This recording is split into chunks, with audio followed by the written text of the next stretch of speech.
वृंदावन बिहारी लाल की जय। बोलो विष्णु भगवान की जय। दिवाली की सब संगत को लाख लाख मुबारक। और आज दिवाली की कथा भी सुनो। आज दीपावली की कथा। एक समय धर्मपुत्र युधिष्ठिर ने हाथ जोड़कर भगवान श्री कृष्ण से विनय की कि भगवान कृपा कर आप कोई हमें ऐसा उपाय बतावें जिससे हमारा नष्ट राज्य पुनः प्राप्त हो जाए तथा राज लक्ष्मी प्राप्त होवे।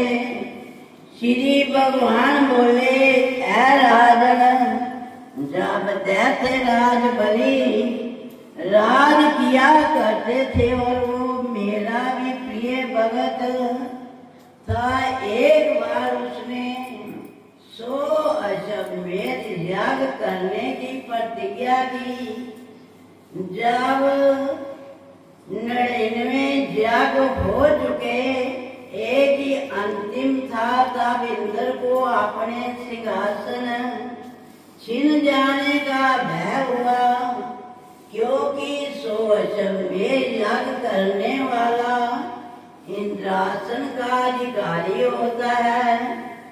इसी भय के कारण वो रुद्र आदि देवताओं के पास पहुंचा, किंतु उसका कुछ भी उपाय वे ना कर सके। तब सब देवता इंद्र को साथ लेकर क्षीर सागर शयन विष्णु भगवान के यहाँ गए और वेद मंत्रों से भगवान की स्तुति की।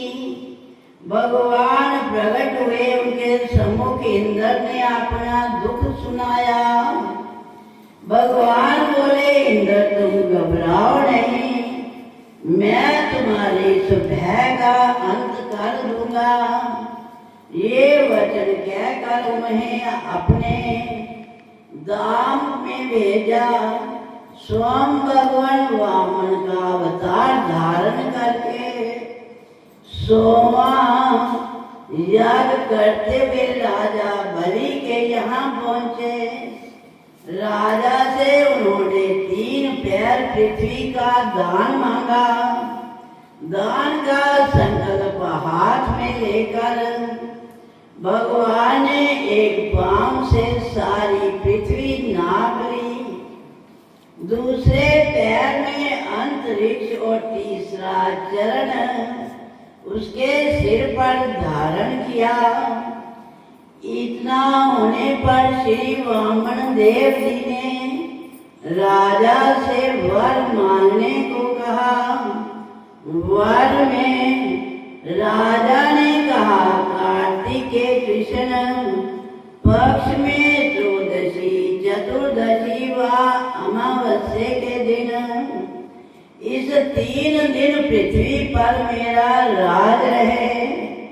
इन दिनों में सारी जनता दीप दान, दीपावली पूजा आदि करके उत्सव मनावे।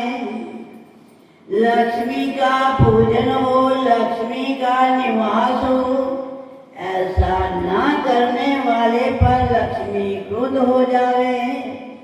इस प्रकार वर मांगने पर विष्णु भगवान ने कहा कि राजन, ये वर हमने तुम्हें दिया।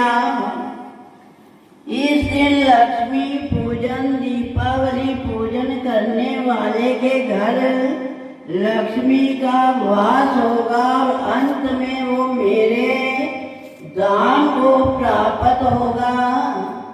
ये कहकर भगवान ने राजा बलि को पाताल का राज्य देकर पाताल में भेजा और इंद्र का भय दूर किया।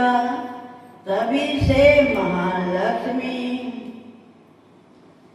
पूजन दीपावली का उत्सव मनाया जाता है। बाल स्वरूप मनाने वाले के घर में कभी लक्ष्मी का भाव नहीं रहता। भगवान श्री कृष्ण बोले, ऐ राजन, एक कथा और भी सुनिए। मणिपुर नामक नगर में एक राजा था। उसकी धर्म पत्नी पतिव्रता एवं धर्मपरायण थी। एक दिन उसकी पत्नी अपनी छत पर स्नान के निमित्त अपने गले के सुंदर कीमती 9 लखा हार को उतार कर वहां रख कर स्नान करने गई। उसी समय आकाश पर मंडराती हुई चील उड़ गई। मंडराती हुई चील की दृष्टि उस पर पड़ी और उसे लेकर उड़ गई। किसी स्थान पर एक गरीब बुढ़िया की झोंपड़ी पर मरा हुआ सर्प पड़ा था। सो चील की दृष्टि सर्प पर पड़ते ही हार को छप्पड़ पर छोड़ सर्प को लेकर जपत हुई। रानी ये देखकर उदास हो महल में चली गई। थोड़ी देर के बाद राजा के आने पर उसने हार का वृत्तांत राजा से कहा। राजा ने उसे विश्वास दिलाया कि हार अवश्य मिल जाएगा। ये कहकर राजा अपनी सभा में पहुंचा। डिंडोरे वाले को बुलाकर उसके द्वारा सारे नगर में डिंडोरा पिट गया। दूसरे दिन एक वृद्धा हार लेकर राजा के पास पहुंची और राजा को वो हार दिया। राजा ने वरदान मांगने को कहा। उसने इनाम में ये वर मांगा कि आज से 8वें दिन महालक्ष्मी व दीपावली पूजन है। उस दिन नगर भर में कोई भी दीपावली व लक्ष्मी पूजन ना करे। ये सब मैं ही करूंगी। उसके लिए तेल बत्ती दीपक आदि सब मेरे घर में भिजवा दीजिए। राजा आश्चर्य में आकर पूछने लगा कि इस इनाम से तुम्हें क्या लाभ हुआ।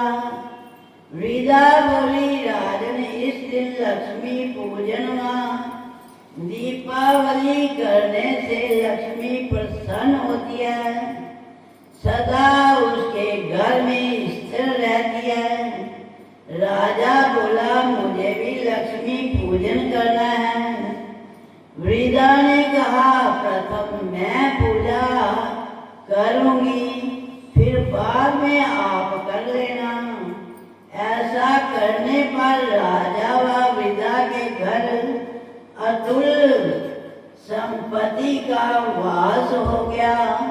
अतः श्री लक्ष्मी की प्रसन्नता के लिए बड़े बड़े राज प्रसादों से लेकर रंग की झोपड़ी तक को सर्वत्र ही श्री लक्ष्मी जी का पूजन होता है।